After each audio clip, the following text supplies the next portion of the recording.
Pumapatak na naman ang ulan sa bubong ng bahay.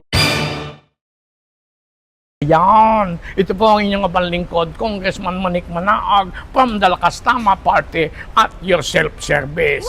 Yan, naulan na naman, maya-maya, baha na naman. Kaya ang naisip ko, paano ba natin papapagbayaran yung mga responsable diyan sa mga flood control projects na yan na mawala namang nangyari.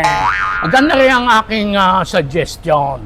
Pagsamasamahin natin ang pinsala na binigay ng mga pagbaha at pagguho pamula 2016 hanggang 2025. Kwentahin natin yon, ilang tao ba ang napinsala? Lagyan natin ng presyo. Sabihin na lang muna nating 3 trillion ang napinsala nila.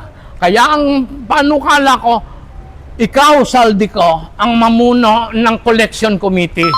Saldico, huwag mo lang kakalimutan ang party ko. Congressman pa rin ako.